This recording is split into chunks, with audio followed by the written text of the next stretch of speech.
Hello students, today let's see removing null transition. How could I remove a null transition or a null move? Say in our transition system, there are two states or two nodes you can say which is having a transition which is null, which is having a null move between them. So how we can remove that null move? So these are the 4 steps that we need to follow.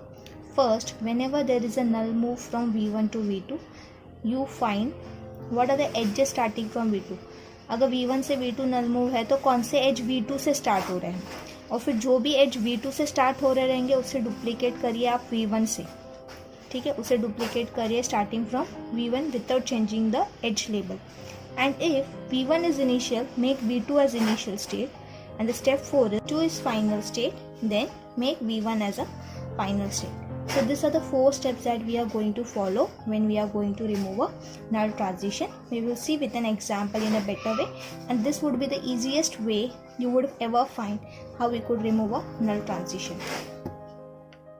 Say this is my transition system. I have 3 states Q0, Q1, Q2, and these are the transitions or the moves you can see.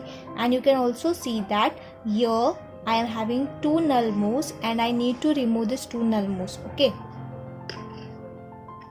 So these are my 2 null moves. Q0 to Q1 I have a null move, and Q1 to Q2 I have a null move. So say for starting I'm wanting to remove this null move. Okay, so what according to the rules what I said कि Q0 to Q1 अगर null move है तो Q1 से I am having edge Q1 and Q2. See, from Q1 I am having a transition from Q1 to Q1 and Q1 to Q2. Okay, so Q1 से Q1 1 है label and Q1 to Q2 null move है. ठीक है, so I want to duplicate that from Q0. So I duplicate the edge from Q0 और label क्या था 1 था तो यहाँ पे 1 लिखा, और यहाँ पे Q1 और Q2 के बीच में null move था तो वो edge हम duplicate करेंगे Q0 से with the null move. Okay, so these are my new edges and I am going to draw it in my diagram. So as you can see I have Q0 to Q1 जो पहले null move था यहाँ पे वो अभी हमने इस as से डुप्लीकेट कर दिया है तो Q0 to Q1 अभी 1 हो जाएगा, और एक मैं एडिशनल एज बना रही हूँ जो कि Q0 से Q2 तक जाएगा with a null move. Okay, now what happens here is Q0 to Q1 मैंने रिप्लेस कर दिया नल मूव को 1 से, बट Q0 इनिशियल स्टेट था इसलिए Q1 भी इनिशियल स्टेट होगा, तो मैंने Q1 को इसके लिए इनिशियल स्टेट बनाया. Now as I again see my diagram I have 2 null moves. Okay, Q1 से Q2 a null move is there and Q0 to Q2 a null move is there. So say for example I try to remove this null move now. Okay, Q0 to Q2, तो आपको सोचना है कि Q2 से कौन से adjust बाहर जा रहे हैं.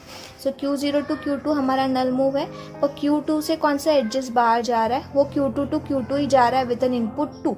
सो Q2 to Q2 with input 2. So that I am going to duplicate from Q0. So Q0 से डुप्लीकेट कर देंगे Q2 तक with label 2.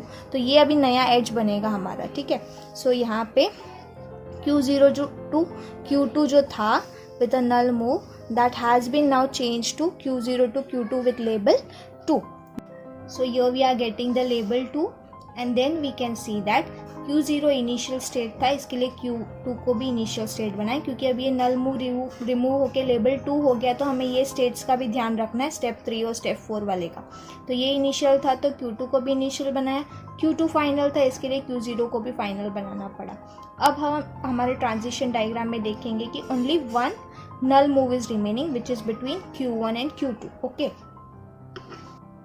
So again I repeat the same step. Q1 से Q2 नल मूव है तो Q2 से कौन से एडजस बाहर जा रहे हैं, तो Q2 से Q2 तक ही एज जा रहा है विथ लेबल 2. तो अब हम वो एज Q1 से बनाएंगे विथ लेबल 2. सो अभी Q1 से लेकर Q2 तक एज बन जाएगा विथ लेबल 2. अभी Q2 फाइनल और इनिशियल दोनों था इसके लिए Q2 फाइनल स्टेट था इसके लिए Q1 को भी फाइनल स्टेट बनाना पड़ा, क्योंकि Q1 को इनिशियल तो हमने पहले ही बना दिया था but Q2 was final state, so I made Q1 now as final state. So as you can see this diagram there is no null move existing over here and I have removed all the null moves. So this is a transition system without the null move. Thank you. Hope you would have understood the concept of how we can remove the null moves from a transition system.